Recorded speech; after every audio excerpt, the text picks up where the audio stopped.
first of all, wow. You guys are amazing. I mean, we all knew it was going to be special, but it was like on another level, a whole other level. Thank you so much. What was last night like for you guys? Was that the first time you'd seen it with an audience, or? Not the first time I'd seen it with an audience.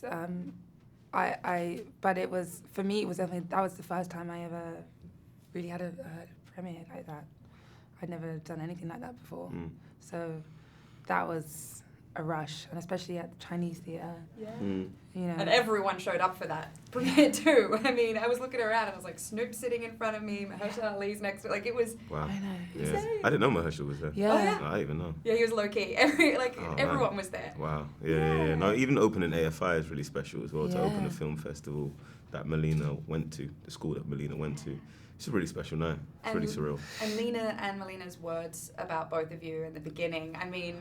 Amazing, yeah. What? No, it's insane. It was insane. I was like, how weird. It's like being at someone's 21st birthday or something, and but on a whole other level. Yeah. I did not expect that, and I was blown away. I had to do, when I get in those situations and people say nice things, I shut down. I realised how rude that would look in front of an audience of people, so I was like, But I just go, okay, cool, let's just survive this. This is really, really cool. Someone's saying nice things about me. I don't know how to process it. I haven't got the mental tools. Well, but you better get used to it. Yeah, apparently. You better get used allegedly, to it. There's a lot of award shows coming up, and I think we're going to be seeing a lot of you, not to jinx anything, but get ready. We'll see. Get ready. So we need to see him at all the award shows. Both of you. Come on. At all the award shows. I mean, this was the most raw, real... I mean, I was in it, and you said to me last night, I hope audiences leave with it. And you 100% cannot not leave with these characters. So credit to you guys. But for those who don't know who Queen and Slim are, how would you describe them?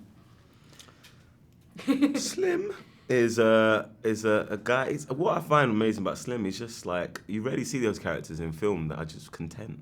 They're really cool and just wants a simple life, just wants to settle down with the woman that loves him, and he loves this woman and has a family, and but he has some blind spots that you see in a date, and doesn't really know how to read a room or read a woman, and he gets into he clearly likes Queen but doesn't know how to get through, and then they go on this date, and his content dream is shattered to an extent because of this police situation. But and I think Queen is a woman who, she's very complex. She has a lot of walls that she's built around herself because of the circumstances that she's been through. And she's used her intelligence and her education and her career to sort of also be a wall around her. And, this is really about her journey to unraveling that, to opening those walls. And it comes from meeting this man who, at first, she really casts off as not good enough, which is a function of, her walls. People are not good enough, so nobody can get close to me. And tragedy forces her to, move all of that stuff to the side and actually allows her to let in something beautiful, someone beautiful. Yeah. And it is this beautiful love story, but it does deal with some really, really important issues. Had either of you experienced anything in your lives that these characters deal with in the film? On any level? Yeah, I've had a little bit of situations with the police and stuff. So I really identified with the kind of first eighth of the movie. Right. When you're in a situation that's out of your control, and it's only because of the colour of your skin. It's a very strange space to be in. Kind of one of the reasons why I really wanted to tell this story, and I felt kind of responsible to kind of show that reality, being in the industry and X, Y, Z. But yeah. And I feel like there's just a common anxiety that really comes. I mean, I have an interesting experience in that, my father was a police officer for many years in England, but I've lived in America for over 20 years, and so that anxiety that you feel that in interactions with the police in America is something that I very much understand. I very much, that fear of this interaction could be one that takes a turn for a very dark place in a very dark way is something that I've lived with and understand, while also, having family that are, part of policing in the world. So it's like a very interesting sort of mental dynamic, but I think when you're black in America, you have experienced in some way, shape or form what it is that you see. And that's what I think connects with any black person who watches the film. What makes that first scene feel like, that first part of the movie feel like, because you all know that feeling of when you get pulled over by the police and it's like, all right, are we good? Is there anything that could possibly get me in trouble right now? And even when there isn't, it's like, you know, it's an anxiety. Yeah, you feel the anxiety in the film and beyond. When you leave, it's still there. So I completely understand that.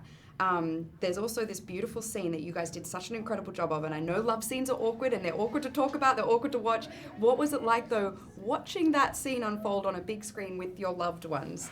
Is that uncomfortable or no? I just leave. You do? I have no time for it. I have no time for them kind of conversations, them looks. Nope. Yeah. We're just going to pretend that didn't happen. Really? And then just carry on my life. Saying I haven't got time. We don't really talk about sex in my house. That's pretty normal, by the way. Like, I know. That's what I'm trying to say. I'm going to keep that. Let's continue that, even if you see me red-handed. Yeah. Okay. What about you, Jodie? How did you? I avoided actually also being in that situation as well. I was like, so I'm going to not be here when you guys are taking that in. But even still, when I went to the after party, your mum was like, so that, you know, what were you doing in that scene? I was like, I don't know what scene. I'm sorry, was that in the movie? So she said that. Your mum confronted me about it, and I was like, Oh my gosh, that's so awkward. I was like, what scene? I don't know what you mean. She has no behavior. You guys did a beautiful job, though. I mean, that was very intimate, and I'm sure like a very intense experience, and you pulled it off. So congrats. Like, I know that that's a hard thing, you know, and not sexy when it's on the set. It's so weird because it'd be like cut, and then the DOP people like, yeah, Daniel, could you move your butt just like? Right. Like, yeah, no, wait, yeah, no, hold on, my cups up. Oh no, yeah, it's alright. There was a whole 10 minutes spent on like how my leg was positioned on the dash. Yeah, and I was on top. With of my you, boots right? still on, And Melina's like, wait, I need you. Yeah, it's Your leg needs to be more like that. It looks strange, but I really loved how that scene was handled, and I felt like it was so poetic. And when I watched it alone, not with my family, I felt really proud of it. You know, I thought it was so beautiful, and I thought, because you never really, I think that, you know, a lot of times, especially as black people and as a black woman, and like, you know, you're often, you know, depicted in this animalistic way and this hyper-aggressive, hypersexual kind of way. And it was just so gentle and poetic and beautiful and like elegant and wild, juxtaposed with something else that was like very intense, which I think is really, again, just like speaks to the black experience. And it is testament to Melina's perspective. Do you know what I'm saying? That she sees us as people. Do you know what I'm saying? She sees us as inside of ourselves as opposed to outside of ourselves. So then even the expression of black love and sexuality and sensuality, you can really feel that in that. It wasn't what's the right word? It wasn't like indulgent or like kind of crass. It was about them as characters. It was a beat. It was a story. Do you know what I'm saying? We told a story with that, and that's testament to Melina's perspective. I think poetic was the right word. Yeah, too. and it felt like that even doing it, and so that helped with, because the awkwardness of doing, you know, a scene like that is always going to be like strange and awkward, because it's, you know, you're trying to telegraph something that's not, you know, with someone you like, you love and respect, and you're like, okay, this is kind of weird, you know, but it was just done so well, and it was like so caring. It was like, I loved, you know, that experience. At least it took that element of the awkwardness away, because it just, you felt the poetry in it. Yes. 100%. I can't wait for everyone to see this film. It's so important. Thank you so much, Thank you guys. so much. Thank you for your time. Thank you for watching. If you want more extra, hit the subscribe button and the bell so you'll never miss a video.